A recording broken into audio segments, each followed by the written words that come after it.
or who we meet. We don't have to run, don't have to hide, 'cause we have something burning inside. 'Cause we got love, power, and it's the greatest power of them all. Oh, we got love, power, and together we can fall. Sometimes we're up, sometimes we're down, but our feet are always on the ground. We always laugh, we don't have to cry, and this is the reason why. 'Cause we got love, power, and it's the greatest power of them all. Hey, hey, hey, we got love, power, and together we can fall.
Hello, world. Welcome to Comic Book News. It's Tuesday morning, April 27th. Don't have a guest today. Just going to talk about comics. Already figured out what I'm going to talk about. We're going to talk about Art Adams. We're going to talk about some kind of rare cuts of Art Adams. Cartoonist Kayfabe guys recently did, Gumby's Summer Fun Special. Personally, I prefer the Winter Fun Special. If you want to see a video about both of those, you can check out my previous video about the Summer and Winter Fun Special. Now, I love me some Art Adams. But who doesn't, right? Everybody loves Art Adams. He's certainly one of the most imitated artists out there. Back in the 80s, everybody wanted to draw like art. And to this day, there's still people that do. There's people whose whole career is based on Art Adams. As a matter of fact, the intro to this book we're going to look at today by Jeff Darrow talks about that. So, I think it's time to head down somewhere else. We need to get back into the lair. We need to get somewhere where we can really talk about these comics. So let's go. Let's take a trip. Where? I don't know where. Out of here anyway. And into where? The Batcave. The Bat Post. Oh, but wait, no. It's not the Batcave. We're in Tokyo today, and we're looking at none other than Gojira. This is our man with the plan. If you saw Godzilla versus King Kong, I gave it 2 thumbs up, way up, and a smile. It had everything I wanted in a Godzilla versus King Kong movie, and nothing I didn't. Right? I especially didn't. I liked the the lack of sort of like extraneous character plots, that like a relationship plot between other characters or whatever. They could have done that. They had the young girl and the other people. They kept that stuff at a minimum, and they kept the rock'em sock'em action to a maximum. So I loved it. But it really brought me back to like these comics. Nobody likes monster movies and creature features, if you will, like the great Art Adams. He really loves this stuff. And in fact, he's done many pinups and pictures of these things. We know he's a fan of the Creature of the Black Lagoon and Godzilla and anything with scales. And so he put out a couple one-shot Art Adams creature feature one-shots that are kind of hard to find. I got the collected volume. We're going to take a look at it today on the $1 Million Comics Cam, of course. It's got some cool stuff. It's got an introduction by the great Jeff Darrow, who is probably the only other person I would want to see really draw a Godzilla comic. And it's got a little backup piece, a little tidbit by the great Alan Moore, who wrote a poem about Godzilla, and it's illustrated as a comic by Art Adams. So let's take a look at that. Where? Well, you know where we're going to go. We're going to go straight into, hey, the $1 Million Comics Cam, of course. Woo! We got Art Adams Creature Features. Beautiful cover. Now you'll see where? Over there. Monkey Man and O'Brien. There's a couple Monkey Man and O'Brien backup stories. This was sort of like Art's creator own thing for Dark Horse, where he had the strongest woman in the world and a super intelligent monkey guy, and just doing all kinds of like monster movie shenanigans. Art is a huge fan of these things, and so let's take a look. Why gab about it? Let's take a Pym particle, shrink down here, take a look at Art Adams Creature Features. We open it up. Oh, nice logo. I'll bet you Art drew that thing himself. I really like the coloring on this book in general, and I like this title page a lot. What I like about this era of coloring is there's definitely some computer coloring. There's gradients in the art as well as here in these title pages, but they're not over the top crappy, image early 90s style gradients. They're like tastefully done.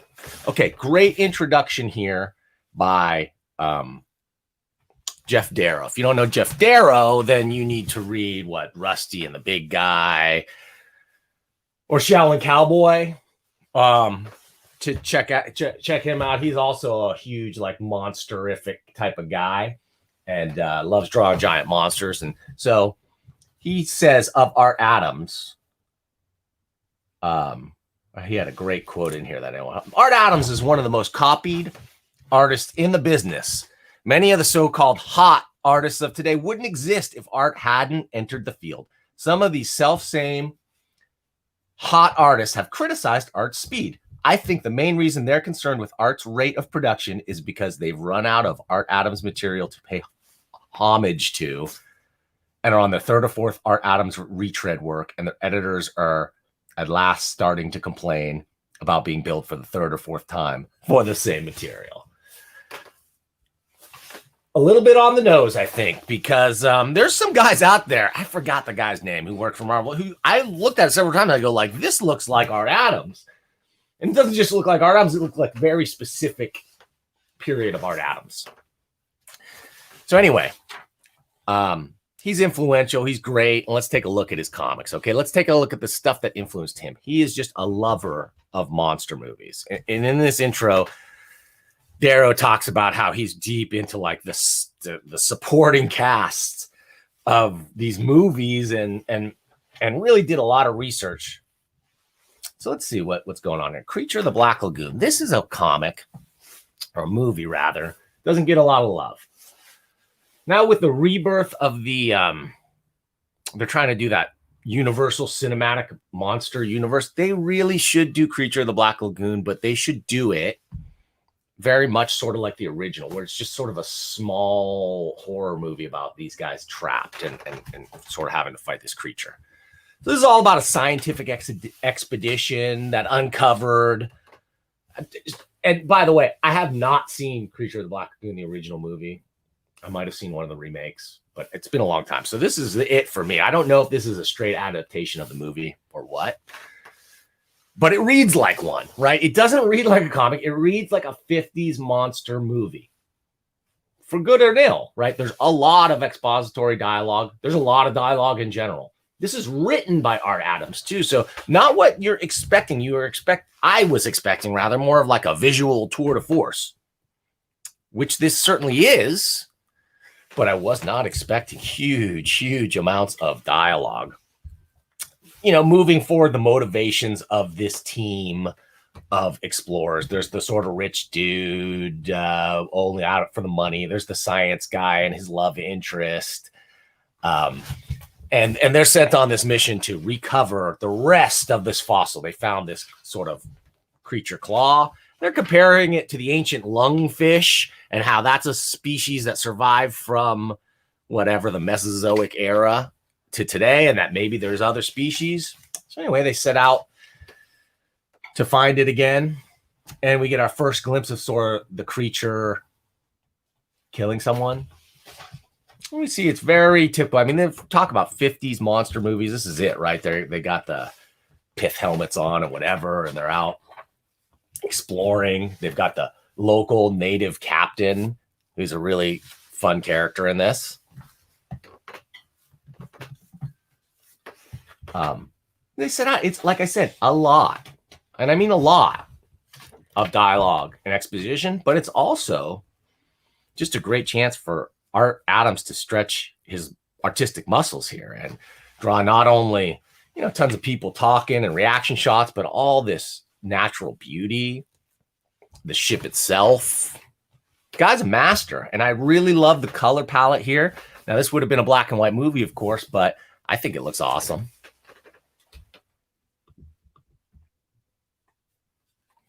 Let's see here. Okay.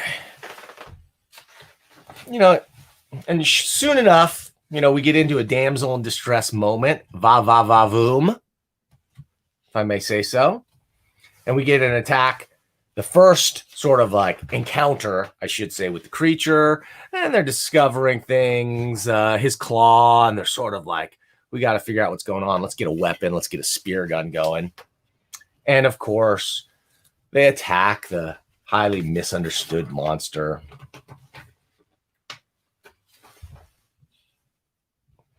Who really is just protecting his habitat or its habitat. Frankly, we don't know if it's a male or female. And they come across the idea of using sort of an ancient native trick of like poisoning the water. And sorry, guys, we're having trouble streaming to Facebook right now. That's okay. Anyway, they use this poison in the water that's sort of meant to paralyze fish, to try and paralyze the monster. And of course, it sort of works, sort of has an effect on them. We get our first, hero shot of the creature. And here's Art Adams in his glory, drawing what is probably the coolest looking monster of that monster movie era. When you think about it, more work went into that creature suit, than Frankenstein or Dracula or even the Wolfman monster, right? It's a full body suit, sort of like presaging the monster suits and electromechanical suits and whatever of later years. And we get into, we get to a glimpse at the creature's lair. Don't get any kind of real motivations behind the creature. It's just a straight up monster fest. They eventually capture him, but we know how that's going to work out, right? There's going to be some great action and escape scenes, but nothing like you might have expected. A lot of fancy layouts. This is a lot of like small panels, a lot of personal talk. I wonder if this is because paying homage to that style of movie. Maybe it's partially because Art Adams is well known as a writer, and maybe early writers tend to kind of overwrite their dialogue. I don't know. Either way, we get some nice moments with the captain and the sort of sleazy scientist guy. We get him really showing off his chops, his acting chops, and emoting and people emoting. Stuff that, that's not what you think of necessarily when you think of Art Adams, but he's got all the tools in the toolbox. He doesn't just draw cool looking monsters and stuff. He can draw pretty much anything in his own distinctive style. Let's keep going here. So more shenanigans, typical monster movie style. They're sort of trapped upriver. They got to get their way out. So they work out a plan to try and surprise the monster. Doesn't quite work out the way they thought. We do get finally a look back at the creature's lair and his altar, or this altar scenario where he's retreated to. And we get a final showdown with the people. We get some heavy gunfire. The creature, it's a little ambiguous. He walks into the water. Is he dead? Could be. Sad ending. But I have a feeling he'll return. Right? For the return of the creature from the Black Lagoon, or whatever the sequel might be. Great stuff. Really showed off Art Adams' love of this character and this genre. Like I said, it's very true to that 50s formula. Okay, so then now we move forward a little bit more, and then we're going to get a little bit more dynamic action as we go into the Godzilla story, and we're just slammed straight into the action here. This is straight out of, I think, Godzilla King of the Monsters, maybe. We get to see our G-Force, right? The team, the task force assigned to protecting the world from Godzilla, or researching Godzilla. They're sort of like the team of science and adventure assigned to Godzilla. We get our first hero shot of Godzilla here, and we can see, we know what Art Adams wants to draw, and he gets plenty of opportunity to do it. We get a little bit of backstory here, of course. Still a lot of dialogue in this for an action kind of monster comic, but plenty of Godzilla action as you like it. You get plenty of screonks. I think I got a sound effect in here somewhere, right? Lovely. And then we get introduced to the island that Godzilla is going to attack, and apparently they have a history that we'll get into. And here we see just kind of what you paid for when you buy a Godzilla comic or come to see a Godzilla movie. This is the first time I ever saw Godzilla using his back scales to rip apart a ship. Now, we saw this happen in Godzilla versus King Kong, and probably one of the other Godzilla movies that I haven't seen. But I think this might be the first time that was portrayed. Maybe I'm wrong. We got a great knockdown battle. The Navy's no match for Godzilla. And so the G team decides to take him to the island, and they're going to bring their special Godzilla weapons, their dart gun, right? When you think maybe they're going to try and drug Godzilla or whatever, good luck with that. Turns out that's not the plan. We'll see in a minute. But then we see that this island, they have a legend on this island. There's a statue, and this statue is carved in amazing detail that seems like way more sophisticated than the time period that the statue was created, which is odd. But the natives tell the legend of how this was actually a demon that came and attacked the island, and one of their ancestors sacrificed himself to fight the demon, and is locked in eternal combat with the demon sort of in this statue form. But the demon can be released if somebody else willingly gives up their soul to take the place of their ancestor. And they believe that doing this is going to protect them from Godzilla. Okay. And, the G-Force and the rest of the government and the teams are like, whatever, your hokey religions are not going to protect you. But we'll see the truth soon enough. So they try their dart gun, which is actually a biopsy needle. They're going to try and take some tests, get some cell samples or nerve samples from Big G. And we get some, nice action around the natives trying to sort of set up this sacrifice and really be ready. And this dude is like, okay, this lady was going to sacrifice herself, but she gets knocked out by Godzilla. And this dude is like, all right, do it. I'm going to do it. It's time. You've got to come back to life. And Godzilla is attacking. And he's praying. And he says, what? The rain has stopped. Boom. Classic G stomp. Poor guy, right? Wrong. Because, of course, his plan has succeeded. And we have brought Kogenta was successful, and Gekido Jin has awakened. So we get this sort of demon monster from Japan, supernaturally powered, that can reform itself from the land of the island. So we get a nice sledgehammer, magic sledgehammer to Godzilla. He's still a lot smaller than Godzilla at this point, and Godzilla is having none of that. Uses the nuke breath, but the statue can reform itself again and again, bigger and bigger. But Godzilla is attacking it so fast and just destroying it so quickly, it doesn't really stand a chance. So the G-Force wants to step in. They've got their biopsy needle in place. They attach it to an iron pole, little lightning rod action, just enough. It's not going to kill Godzilla, of course, it was just enough. Give him a hot foot and distract him. While Gekido Jin uses that time to reform himself and come back with some magic hammer attacks. And we get the last gasp slugfest between the two. It's quite a fight. I really like fighting Godzilla with magic. Like, technology should be useless against Godzilla, puny human technology or whatever, as it pretty much is in this book. And it's really like a magical spiritual force that can defeat him. I like that. I'm a sucker for that. Here we go. Splash page of a nice dust up page. Finally, they're driven into the sea. And the demon just kind of gives up and Godzilla destroys him. But they sort of reveal that, yeah, he sacrificed himself just to lure Godzilla away. And still, now he's reformed himself, and now the statue's under the ocean and is there to protect them. Godzilla's free to roam the world, but Kogenta's spirit is trapped forever. Fun Godzilla story.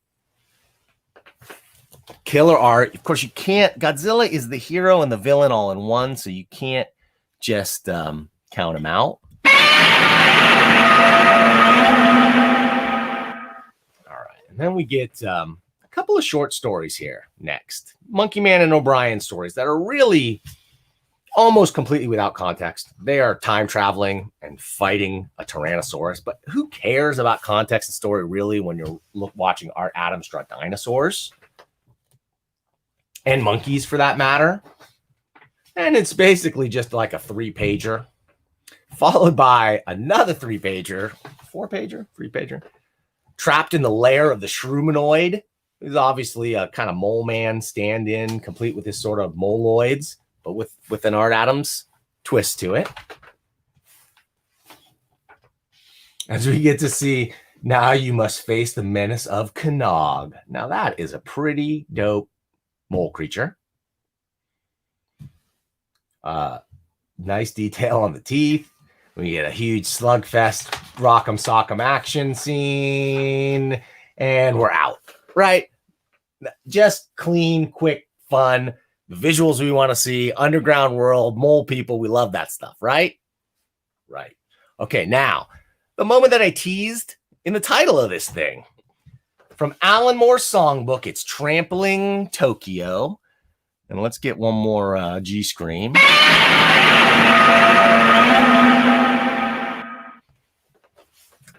And let's read some Alan Moore poetry. Okay, we got a nice double-page spread of Godzilla and Tokyo. I'm tired of trampling Tokyo. No interest remains in eating cars or tearing down the elevated trains. And I long for Monster Island in the late Cretaceous silence, where every night beneath the perfect stars, the tiny twins hold hands and sing while Mothra plays guitar.